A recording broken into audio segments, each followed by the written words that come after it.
Bonjour à tous, avec l'aide de Dieu, le cours numéro 14 du Rambam Sefer HaMitzvot. On va continuer à apprendre les lois de l'idolâtrie, de manière plus précise, les commandements qui sont liés avec l'idolâtrie. Je tiens à rappeler, que ce soit pour les cours précédents, pour ce cours, pour les cours à venir, Be'ezrat Hashem, qu'on ne peut pas trancher la halakha, la loi, basée sur les commandements qu'on étudie dans le Rambam. Pour cela, il y a la halakha, la loi qui est tranchée dans le Shulchan Aruch, dans le code de la loi juive, ou bien demander à un rabbin comment il faut se comporter, mais pas trancher, dire « Ah, c'est comme ci et comme ça parce que j'ai étudié dans le Rambam ». Commandement négatif numéro 16.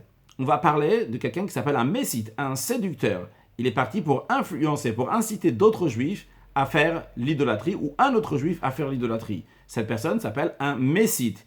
Il a séduit, il a essayé de séduire d'autres juifs ou un autre juif à faire l'idolâtrie. À ne pas confondre avec ce qu'on a appris dans le cours précédent, le médiar, qui est celui qui va influencer une ville entière à faire l'idolâtrie.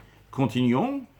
Mitzvah négative numéro 17. L'interdiction que le moussat, c'est-à-dire la personne qui s'est fait séduire, qu'on a essayé de séduire à faire l'idolâtrie, il n'a pas le droit d'aimer ce séducteur, le messite, cette personne qui l'a poussé à faire l'idolâtrie, ni de consentir à ses paroles. Bien qu'en général, il y a la mitzvah de Ve'ahavta l'erecha kamocha, il fait aimer ton prochain comme toi-même, aimer chaque juif, eh bien lui, il ne faut pas l'aimer, la Torah te dit. Commandement négatif numéro 18. L'interdiction faite à la personne séduite de faiblir dans sa haine, dans sa rancune envers le séducteur. Non seulement il ne faut pas l'aimer, mais il faut garder la haine, donc la rancune qu'on a envers cette personne-là, bien qu'en général, la Torah dit qu'il faut toujours aider un autre juif, eh bien à lui, on ne l'aide pas, on ne veut pas faiblir à la rancune qu'on garde envers lui.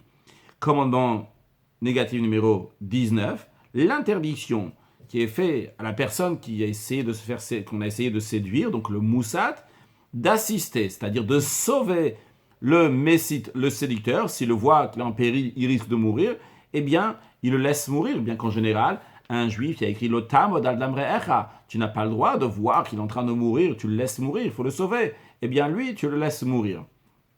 Commandement négatif numéro 20, l'interdiction de plaider en la faveur du messite, de ce séducteur. C'est-à-dire que si ce séducteur, cette personne qui a poussé à faire l'idolâtrie, il partit au tribunal juif, le tribunal a dit donc il faut l'exécuter, il faut le faire mourir, eh bien si après je dis « Ah, j'ai quelque chose de bien à dire en sa faveur », eh bien tu n'as pas le droit de plaider en sa faveur une fois que la justice a été faite. On a dit qu'il doit mourir.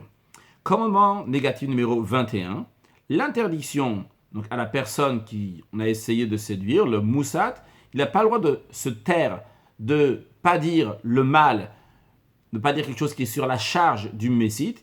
Il doit tout dire donc au tribunal pour qu'on va le punir comme il faut. Commandement négatif numéro 26, l'interdiction de prophétiser au nom de l'Avodah Zara, de dire « Ah, l'idole, elle m'a dit telle et telle chose », ou bien de dire que Dieu, il m'a dit que de dire telle et telle chose, donc c'est une prophétiser au nom de l'Avodah Zara, c'est interdit. Commandement négatif numéro 28, l'interdiction d'écouter celui qui fait la prophétie au nom de l'Avodah Zara. Qu'est-ce que ça veut dire ne pas écouter ? Bien sûr que c'est des bêtises qu'il dit, mais on aurait pu lui dire « Ah, mais dis-moi la preuve !» On va lui demander des questions, etc. Rien du tout. On ne doit pas discuter avec lui. Commandement négatif numéro 27, l'interdiction de faire une fausse prophétie. Qu'est-ce que ça veut dire une fausse prophétie ? De dire quelque chose au nom de Dieu. Ou bien même si Hachem il a dit à quelqu'un d'autre, il n'a pas dit à moi je vais prophétiser ça, je vais dire c'est au nom de Dieu, il m'a dit à moi telle et telle prophétie, eh bien ça s'appelle une fausse prophétie qui est interdite. Commandement négatif numéro 29, l'interdiction de ne pas craindre, de ne pas avoir peur du faux prophète, ou bien s'empêcher de le tuer, parce que c'est un prophète, il a prophétisé au nom de Dieu, on ne doit pas avoir peur, comme la Torah dit, l'otagur mimenu, n'aie pas peur de lui. Commandement négatif numéro 14, l'interdiction de jurer au nom de l'idolâtrie, de cette idole, d'une idole. Même si, je ne vais pas jurer à un juif, je te jure sur telle et telle idole. Même si j'ai une relation avec des idolâtres, et je leur jure sur leur idole, c'est aussi interdit. Commandement négatif numéro 8, l'interdiction de faire des actions du Hov. Le Hov, c'est une sorte de Avodah Zara. La personne fait différents encens, elle prend dans sa main une tige de myrte, Et après, avec le temps, comme il fait différentes choses, et comme ça, il a comme une voix qui sort de sous ses aisselles, comme ça, une voix qu'il entend dans son imagination qui dit telle et telle chose et qui répond à ces questions. Ça, c'est une avodah zara, c'est de l'idolâtrie, qu'on n'a pas le droit de faire ça. Commandement négatif numéro 9, l'interdiction de faire l'avodah zara qui s'appelle Yidoni. Yidoni, c'est-à-dire qu'il prend un os d'un oiseau qui s'appelle Yadoua, il le met dans sa bouche, il fait aussi donc toutes sortes d'encens et il dit des choses jusqu'à qu'il va se mettre dans une situation, on va dire entre guillemets spirituelle, comme si il s'était évanoui, et comme ça il va commencer à dire donc des choses qui vont venir. C'est interdit. Commandement négatif numéro 7, l'interdiction de faire le avodah zara qui s'appelle le moler. Le moler, la Torah elle dit que c'est quelqu'un, il donne une partie de sa descendance au prêtre, au curé, entre guillemets, au prêtre de la avodah zara de l'idole. Après, il le rend au père.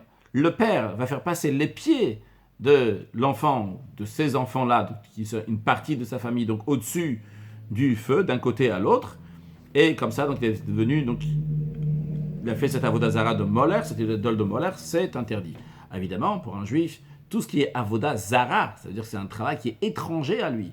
Si ce n'est pas ta mission pour servir Dieu, il faut savoir que pour toi, c'est avodah zara, c'est quelque chose qui est étranger à toi.